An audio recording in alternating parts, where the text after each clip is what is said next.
Hello, this is Terrence McNally. Hands Off, the first national mobilization of opposition to Trump and Musk, is called for Saturday, April 5th in Washington, D.C., and in thousands of communities across the country.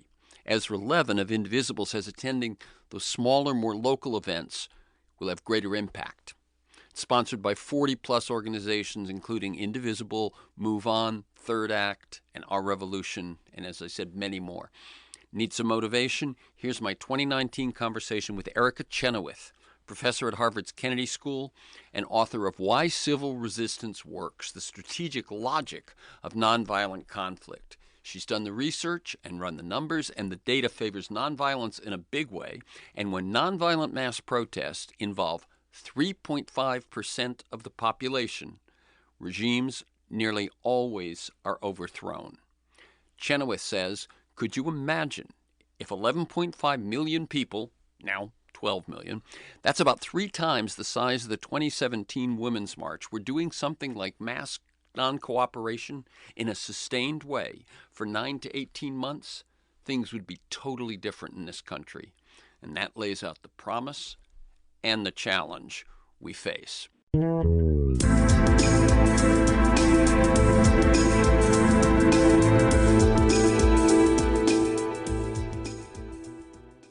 Hello, I'm Terrence McNally, and welcome to another newly recorded episode of Freeforum, A World That Just Might Work. I'm going to be speaking today with Erica Chenoweth.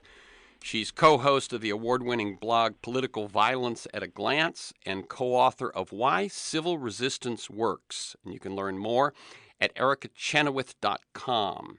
Erica, E-R-I-C-A, Chenoweth, C-H-E-N-O-W-E-T-H, one word, ericachenoweth.com. The show streams weekly on the Progressive Voices Network on TuneIn, and podcasts are available anytime, anywhere on Apple Podcasts or iTunes, Podomatic.com, Google Play, and at my site, terrencemcnally.net. Now to today's guest. Let me set this up by saying that in the fall of 2000, I interviewed the creators of a PBS miniseries and a book, both titled A Force More Powerful, A Century of Nonviolent Conflict. In that millennial year, we saw a lot of retrospectives on the 20th century featuring images of world wars, genocide, nuclear weapons, human destructiveness on a scale unprecedented in history. But A Force More Powerful highlighted an entirely different theme, that before, during, and after the Great Wars, there was a series of successful nonviolent conflicts about racial and social justice and self-determination. And they predicted that in a global information culture, such methods would become even more powerful. Now, their work was meaningful and inspirational, but it was also anecdotal. Now, nearly 20 years later, I'm joined today by Erica Chenoweth, who, working with Maria Stephan, set out to rigorously study the question of whether violent or nonviolent resistance was more likely to succeed. Over 2 years, they collected data on all violent and nonviolent campaigns from 1900 to 2006 that resulted in the overthrow of a government or in territorial liberation. They created a data set of 323 mass actions, and they analyzed nearly 160 variables. Their finding, in the aggregate, nonviolent civil resistance was far more effective in producing change. Now I look at an article in the New York Times this past June 25th by Amanda Taub and Max Fisher, and it opens with this line, 2019 might be the year of the protest. And they cite examples in Prague, Hong Kong, Kazakhstan, and the UK. We can now add Puerto Rico. In April, the president of Algeria left office after protests, and the president of Sudan did the same a few days later. So what's going on? Why are nonviolent protests working? And what might that mean for us here in the U.S.? Erica Chenoweth is professor of public policy at Harvard Kennedy School and a Susan S. and Kenneth L. Wallach professor at the Radcliffe Institute for Advanced Study. Foreign Policy magazine ranked her among the top 100 global thinkers of 2013. She blogs at Rational Insurgent and co-hosts the award-winning blog Political Violence at a Glance. Along with Jeremy Pressman, she's founding co-director of the Crowd Counting Consortium that collects data on the size of political crowds protesting within the U.S. since the first Women's March of 2017. She's co-author of Civil Action and the Dynamics of Violence, the Oxford Handbook of Terrorism, and Why Civil Resistance Works, the Strategic Logic of Nonviolent Conflict. Welcome, Erica Chenoweth, to Freeform, a world that just might work. Let me tell listeners we're recording this conversation Tuesday, July 23rd. Well, thank you very much. Thank you for having me. And I know when I listened to you being interviewed, you cited one of those folks I referred to, one of the authors of A Force More Powerful, Peter Ackerman, as someone that had informed your thinking.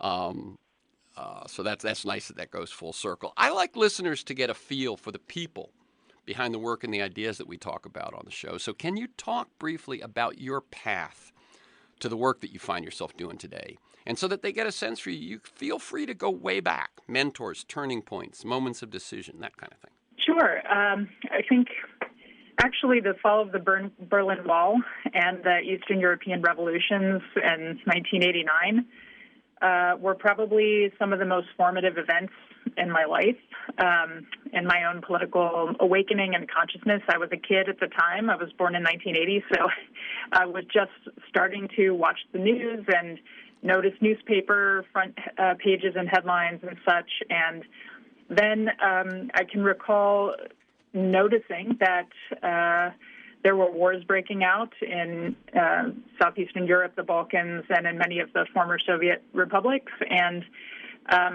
a lot of the conflicts that caught my attention were those in which people were talking about children who had been the victims of violence. There was a girl named Zlata Filipowicz who'd written a diary during the siege of Sarajevo.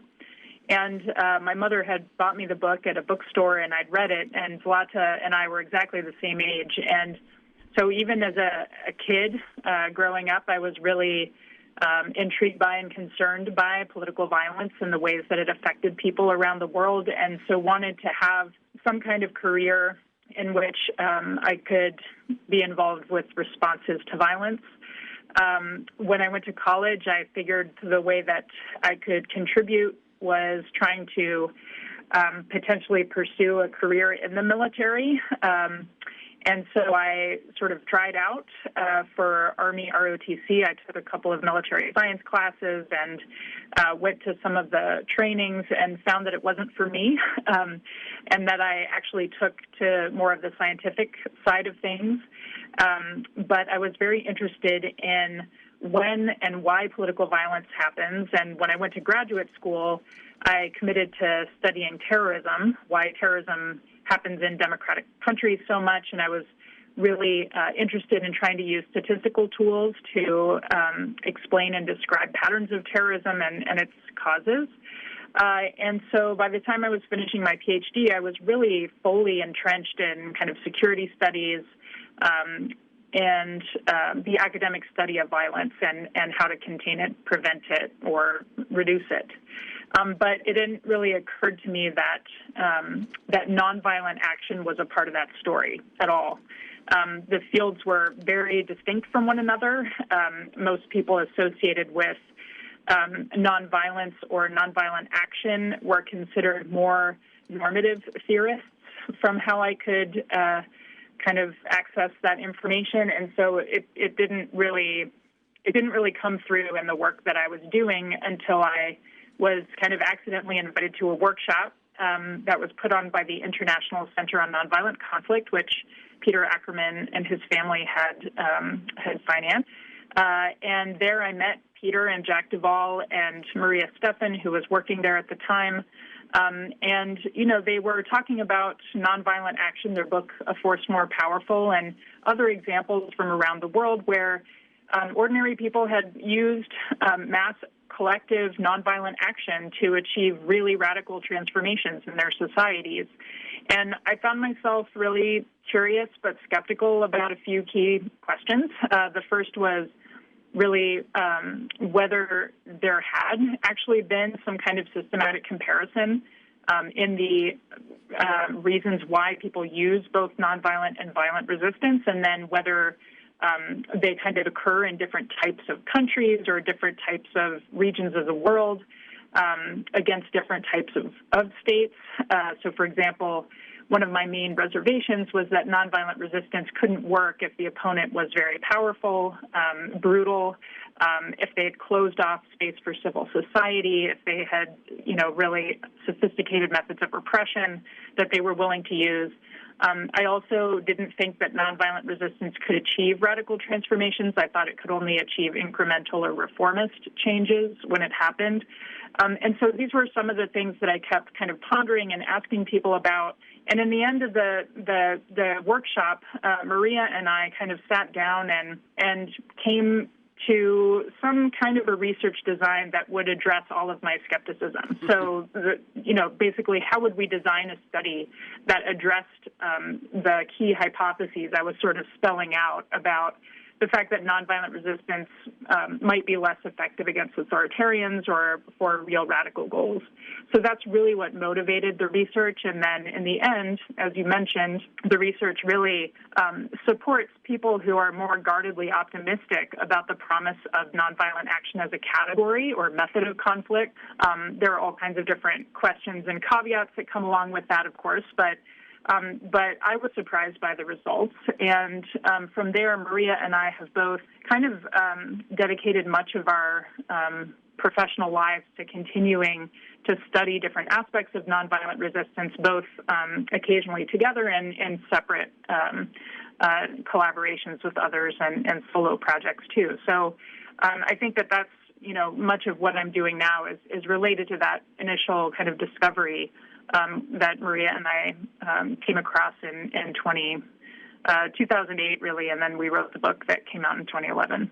Yeah, and one of the things that I think people probably heard in that is that you liked the notion of nonviolent resistance, but you assumed that it was not as successful. I gave a few statistics in the intro, how many, conflicts you looked at and how many variables and so on. But can you take us through in a little more depth how you go about rigorously seeking a credible, meaningful, and maybe most important, useful conclusion when you undertake that comparison between nonviolent and violent? And I think one of the things that I was surprised by and you were surprised by was that no one had done it prior to you and Maria setting out to do it. Right. Yes. So, to the question of how do you even design a study that can credibly deal with this question, of course, there's lots of different kind of methodological inclinations that people have. But in my case, with my own toolkit at the time, what I was trying to do is come up with a design that would capture a really long-term study, so one that covered a significant period of world history, that also covered basically every country in the world, so every potential candidate for a place where people could wage some kind of struggle, armed or unarmed. And then basically it came to looking at comparable campaigns of action. So you have to make sure that you're not comparing apples to oranges. So in our case, we used kind of a strict inclusion criteria. First, the campaign had to be seeking maximalist goals. That is as you mentioned, overthrow of an incumbent national leader or territorial liberation, which could be either a secession campaign, some kind of self-determination campaign, or the expulsion of a foreign military occupation or colonial power. And then basically we excluded campaigns where people were asking for less than that. So, for example, if they were asking for the expansion of certain rights, if they were asking for policy reforms or even institutional reforms, we were not going to include those because we didn't want to include campaigns where, the goals might be easier, so to speak, to achieve because they were demanding less. And then we had to come up with a criterion for success. And again, we followed standard practice in political science, which is to essentially try to compare on discrete outcomes that you can observe across many cases that are comparable. So what we chose to do was look at the removal of the incumbent national leader through irregular means. We looked at territorial independence, that is full independence, both de facto and de jure, and we counted a dictator being voted out through elections as not a success. We counted autonomy, even significant autonomy, as not a success. So you had to sort of achieve the full basket of that maximalist objective. The campaigns had to do so within a year of their peak mobilization, and they had to have had a discernible impact on that outcome, such that we couldn't imagine it happening without the campaign. So, for example, if there was some kind of international intervention that forced the outcome, we wouldn't necessarily say that campaign was the only reason it happened, and we wouldn't say that if the dictator died in office of a heart attack that the campaign won, even if they had an indirect impact on that outcome. So basically, we then circulated our data to a panel of field experts to make sure that we had included all of the campaigns that had been reported from 1900 through 2006 around the world, both through history books, through different existing databases of different protest events. And we used as our unit of analysis campaigns rather than events of protest. And the reason is because campaigns are a bit easier to observe. That is to say, it's easier for us to make a pretty credible case that we picked up all reported incidents where people had at least 1,000 members who were actively confronting the opponent over a period of time, as opposed to like a one-off event that could go unreported and unnoticed. So, basically our inclusion criteria are pretty strict. And once we compare armed and unarmed and mixed campaigns along those criterion, then we can really make a much more credible argument that we are looking at one-to-one comparisons. Very good. Let me ask a couple of questions about that. One, when the campaign, whether violent or nonviolent or mixed, as you say, some where there was a nonviolent component but there was violence, when that is not sort of the sole determinant, or you can't say that was that was what did the trick because there was, as you suggested, foreign intervention or something like that. Do those go as failures, or do they fall out of the count? Yeah, so they stay in the count, but we would mark them down as partial successes. So that means the campaign might have had an impact on the outcome, but wasn't the main driver necessarily, or it was really ambiguous and hard to untangle. So, for example, the Indian independence movement, Gandhi's movement, and the Quit India campaign, we put as like a partial success. Now, functionally, what this means in the actual analysis that we've done in the book and in the data set is that those campaigns that didn't succeed outright are counted as failures. And this, again, is for a really conservative reason, which is that we don't want skeptics to say that we overcounted successes or biased the results in favor of nonviolent campaigns, which also have a higher partial success rate than in the sense that they get more concessions short of full success than armed campaigns. So we wanted to exclude those. So the only campaigns that we coded as successes are those that met those strictest criteria. Okay, so that's one thing. And the other is, this just occurs to me, that what about those less than maximal conflicts? In other words, when I think of the U.S., we're in need of some resistance. We're in need of some change, but it's not going to fall into, your overthrow sort of model. Has anyone done research on that, or is that just too loose? You get where I'm going. In other words, do we assume that the same preference for nonviolence shows up in those, and so that would be sort of guidance or for us going forward? Yeah, so we definitely we couldn't with our resources collect those data because, as you can imagine, you just were looking around the world at any campaign where there are at least 1,000 people engaged in mobilization, it's a major undertaking, and I'm actually doing that with a research team right now that kind of covers the whole world from 1955 until 2017. So we're collecting data on all kinds of different movements that are, basically the only criterion is that there are at least 1,000 people engaged for longer than a week in some kind of collective action. So that really opens up the opportunity to do some more thorough analysis about what we can extrapolate. But I will say that once you look at the campaigns that way, it's very clear that there are far, far more nonviolent campaigns that happen around the world than violent ones. Mm-hmm. So it is the dominant mode of conflict prosecution, so to speak, when people have an issue that they're trying to resolve and their institutions are not able to provide solutions or redress for those grievances. And we'll know, a lot more about more generalized findings, I hope, in the next few years. That's exciting. So that this, for anyone this is civil rights issues. Obviously, Yep. A lot of the stuff that's happening around climate change and will continue to happen around climate change, those sorts of things, where you're not overthrowing the government, you just want them to do the work.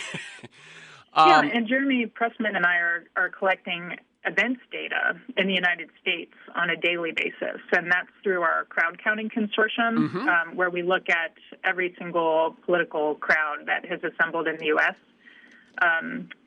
Since the Women's March.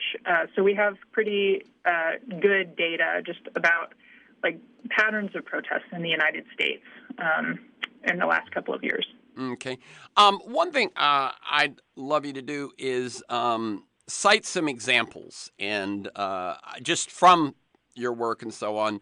And so I'm gonna mention three of them. Then I'll ask you to talk about the role of nonviolent resistance in those. In 1986 in the Philippines, the end of the Marcos regime. In 2003, the ouster of Edward Shevardnadze in Georgia. And then the one that I mentioned in the intro earlier this year, the presidents of both the Sudan and Algeria announcing they would step aside. Just give us a little feel for what the resistance was and how it worked. Sure. So in the Philippines, there was about a 3-year-long campaign that was really a pro-democracy movement, the sort of iconic people power movement of the Philippines. And Ferdinand Marcos, who was the president of the Philippines at the time, was backed by the United States. And there were significant conflicts that had been ongoing in the Philippines over the previous several decades. And, in the end, there was kind of a political crisis that erupted. There was a kind of bloodless coup. And the protesters had both protested on behalf of the military stepping in and then protested to protect the military once they had tried to step in to remove him. A couple of the things that are notable about the people power movement is the role of women and religious communities. In particular, the Catholic Church was pretty important in mobilizing a kind of moral argument, both for greater freedoms and for the protection of civilians and unarmed protesters at the time. And so in the end, not only did the people power movement assemble huge mass, it is just, hundreds of thousands of people at key moments of the mobilization, but they were able to do it in a way that prevented some mass atrocities from actually taking place. There's one anecdote where there was an order for apparently the Air Force or some kind of special forces to fly above demonstrators and attack them from the skies. And some of the nuns that were associated with the Catholic Church in Manila arranged themselves into a cross in the streets so that when the planes or helicopters were flying overhead, they looked down and they saw the crucifix. So it apparently prevented some of them from engaging in the violence. And in the end, I think it's one of those iconic cases because it shows how civil resistance works. It doesn't necessarily work because it melts the heart of the dictator, right, per se, but it works because, or when it works because there were huge numbers of people that figured out a way to elicit shifts in the loyalties of the pillars that support the dictator. In this case, security forces and even kind of erstwhile loyal security forces, and that those defections are key in really dislocating the opponent from its pillars of support. So, of course, this all happened in the context of a contested election outcome and a political assassination, which points to another thing that's really interesting about many different civil resistance campaigns and kind of semi-authoritarian regimes. They often will happen in the context of elections that raise questions about the fairness of the process and the dignity of people who are casting their votes in good faith only to have them stolen or manipulated.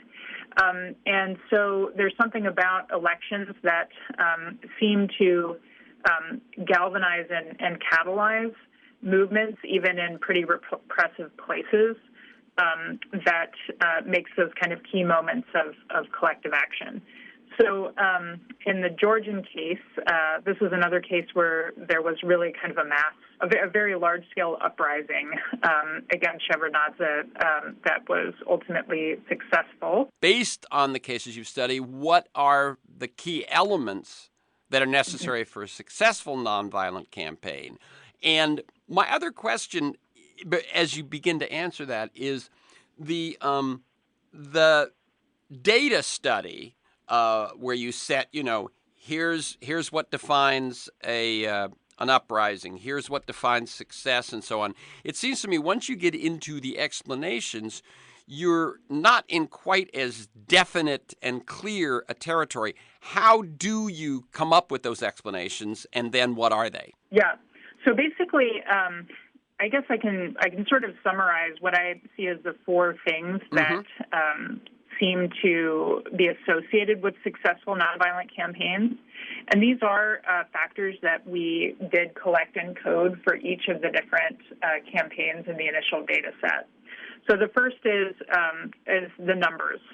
So the larger the campaign and the more diverse the campaign participants in peak moments, the more likely the campaign is to succeed. And that's because large-scale participation opens up all kinds of political opportunities for the movement that smaller campaigns don't have. For one thing, they make movements that are nonviolent much more likely to elicit defections from security forces. So we can observe when that happens, and those are coded in the data set when they do.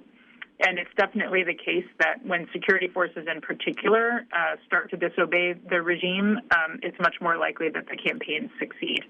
The third factor is large-scale campaigns in particular are much better at innovating new tactics.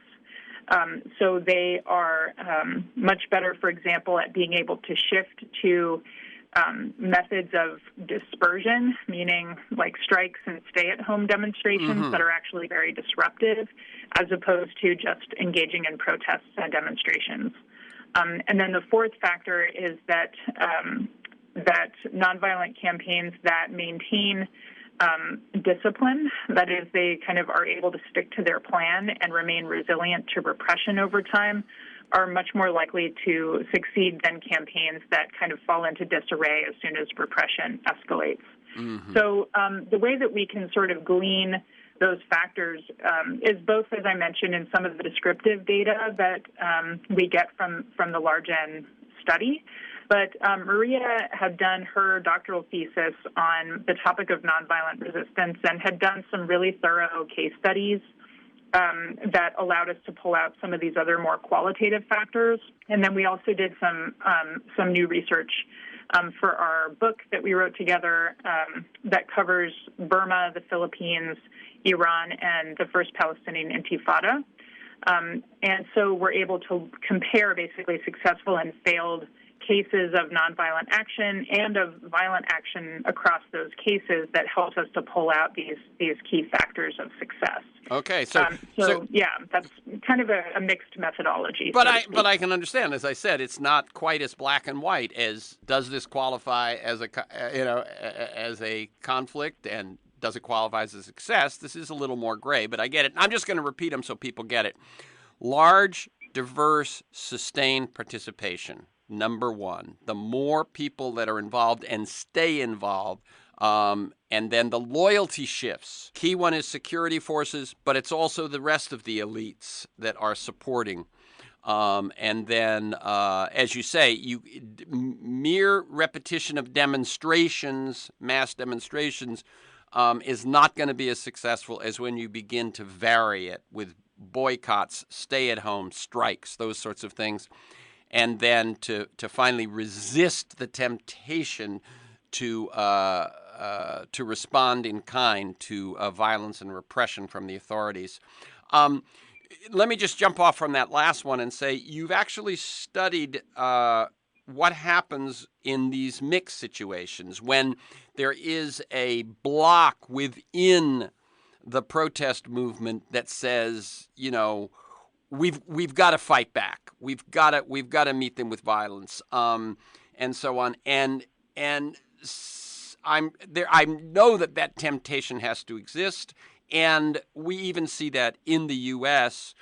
It seems to me, where you have a lot of peaceful demonstrations, and then you have confrontations between, say, white nationalists and Antifa and those sorts of things. So what are your findings when there is when violence is inserted into a nonviolent campaign? Yeah, so again, I've only really looked at this in depth myself using these maximalist campaigns.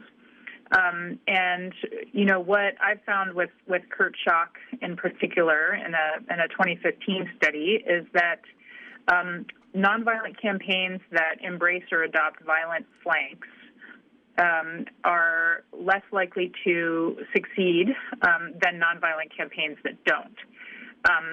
The nonviolent campaigns that embrace or adopt violent flanks are still more likely to succeed than outright armed campaigns. But they are less likely to succeed than the ones that avoid that. And I think that the main thing to look at there is that the nonviolent campaigns in which there is an armed flank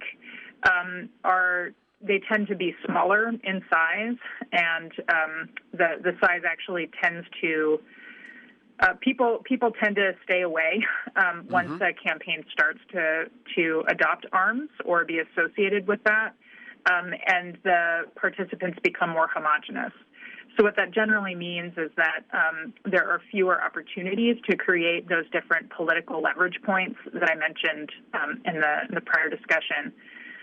Now, it is the case that sometimes nonviolent campaigns with violent flanks succeed, but I would argue that they typically succeed in spite of the violent flanks rather than because of them.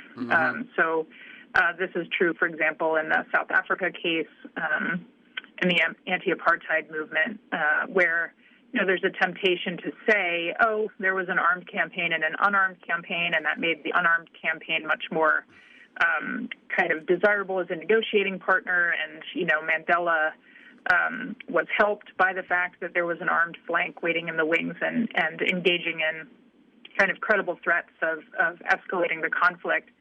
And, we can, reasonable people can disagree about whether that's the way it happened there. I think in the South Africa case, it's much more kind of convincing to say that the presence of an armed flank in that context actually created a much higher intensity of repression against even unarmed dissidents, and made it a much tougher environment in which they could organize effective nonviolent action for a number of years.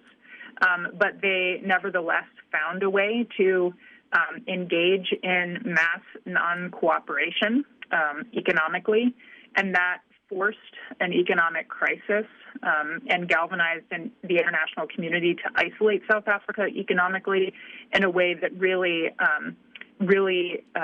created the opportunity for a negotiated outcome to that conflict that ended legal apartheid. And yes, there is still a lot of room to go in terms of racial discrimination and all kinds of structural violence that remain in that case, but there's no evidence to suggest that an armed campaign would have set the country on a smoother path than the nonviolent one. Right. One of the things I've heard you say is that when the authorities can get the situation to become either chaotic or violent, that's now you're playing on their turf.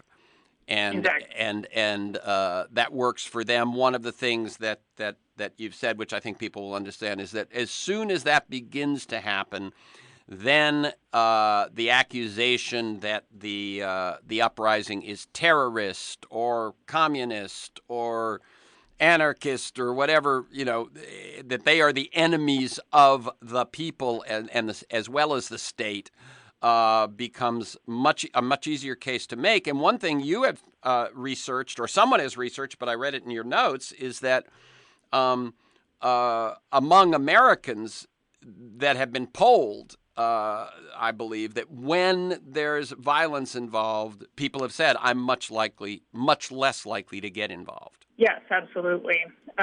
There's a lot of research on that, and on the sort of distribution of preferences depending on who a person is and what their particular position in the society is.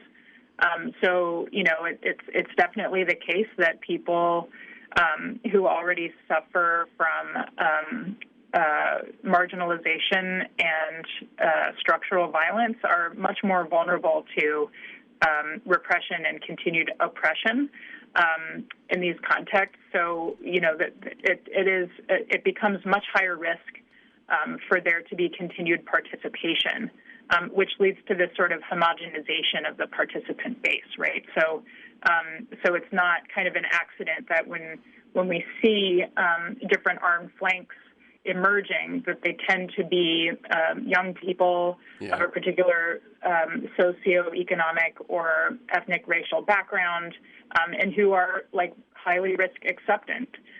But what's not as easy to see exactly is the political effects of their high-risk action affect everybody, not just them. And one thing, let me tell people, by the way, this is Free Forum, a world that just might work. I'm Terrence McNally. I'm speaking with ERICA Chenoweth. She's a professor at Harvard's Kennedy School. She's co-host of the podcast Political Violence at a Glance and co-author of Why Civil Resistance Works. And you can learn more at her website, ERICA Chenoweth, CHENOWETH, ERICAChenoweth.com. Hello, this is Terrence McNally. You're listening to my 2019 conversation with ERICA Chenoweth. She's a professor at Harvard's Kennedy School and the author of Why Civil Resistance Works, The Strategic Logic of Nonviolent Conflict. One thing is that you actually come up with a number that says when sustained participation reaches this percent of the population, you have never seen an uprising fail. Could you tell us what that number is and what that would mean, what that number translates into in American society? Sure. So in some further research I was doing on the NAVCO data, before a workshop of activists, I was curious about the question of how many people it takes, essentially, to sort of guarantee success.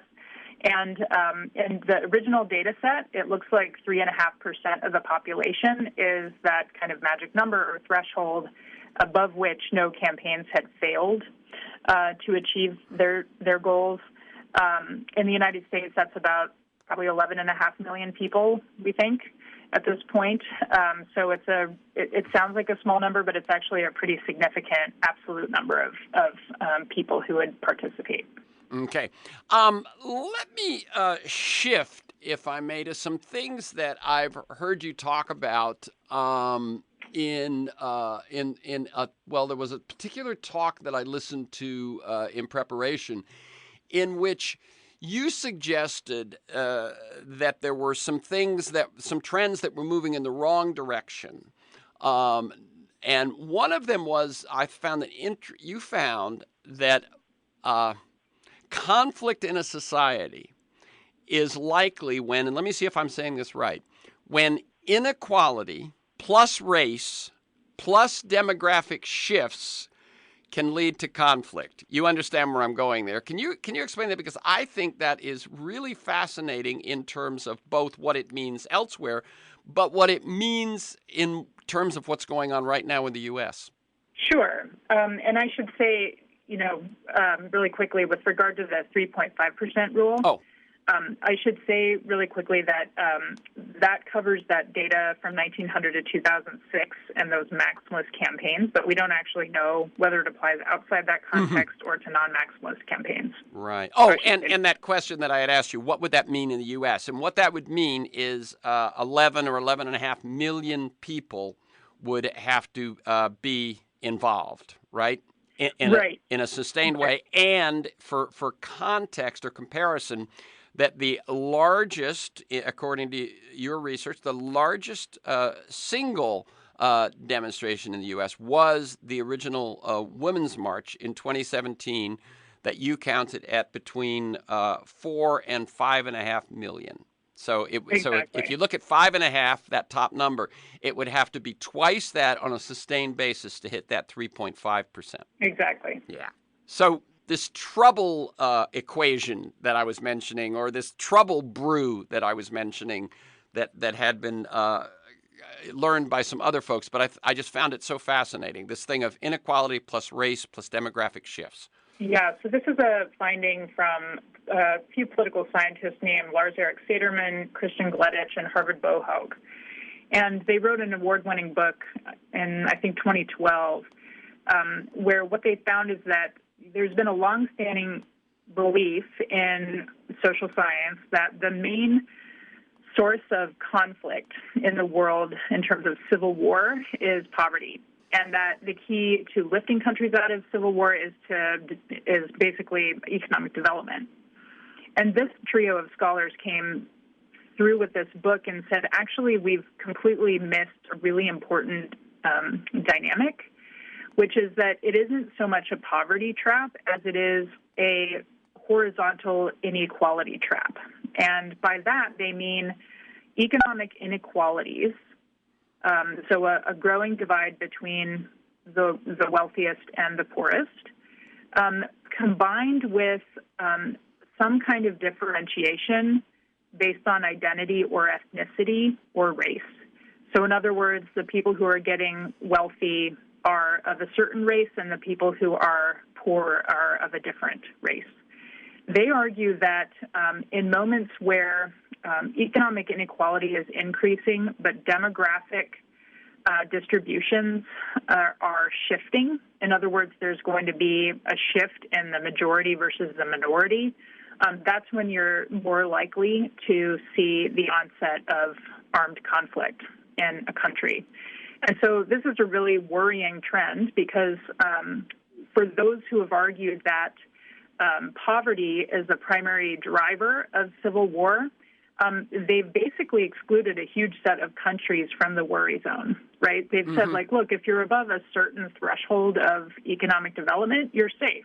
You're just never going to have a civil war because you're among the wealthier countries and civil wars only happen in poor countries.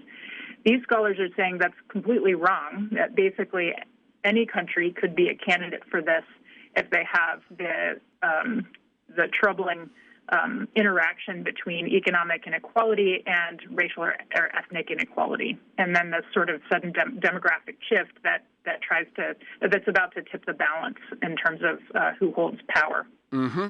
So when I referred to the U.S., it seems to me that one could say that is the brew that's happening here. While we haven't hit, armed conflict and so on, what we've got growing inequality. We can certainly see that there are racial dimensions, And then what we also see is a demographic shift where the folks who have control, the power, the wealth, and so on, that is to say whites, are watching their numbers go down relative to people of color, relative to immigrants, etc., and that if one looks at, the Trump base, it seems to me that brew works for explaining some of that. Yes? You could potentially extend their argument to make the claims that you just made, but I'll tell you a couple of reasons why I wouldn't go so far. Oh, great. Thank you. The first is that there's nothing that this is basically a totally structural argument. This is sort of suggesting it doesn't matter what we do. There are certain structural forces at work, and there are certain types of processes that are inevitable and escalatory, and we're just stuck with that.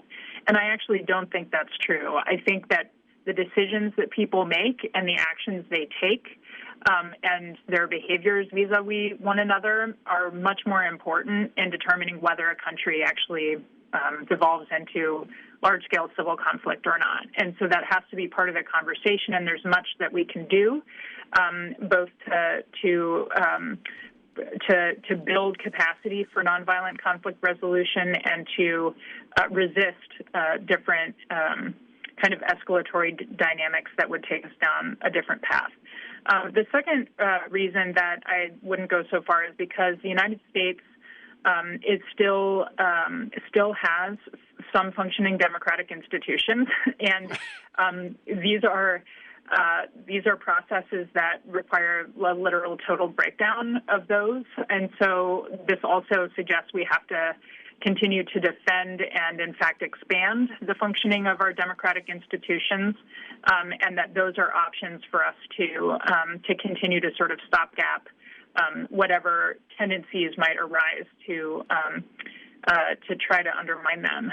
That said, I think that the country is moving in the wrong direction. I think for very many people in this country, they already feel like there's a violent conflict being waged against them, and that we have to do everything that we can to alleviate those conditions and to restore justice where it needs to be restored. By the way, I wasn't saying that are we ripe for violent conflict. I was saying that that model and that brew seems to explain the intensity of nonviolent conflict that we're in America. Mm-hmm. That's what I was sort of saying, and that things that have happened over the last few years, which people say, well, that would never happen here, are happening, and I felt that explanation might be explaining that.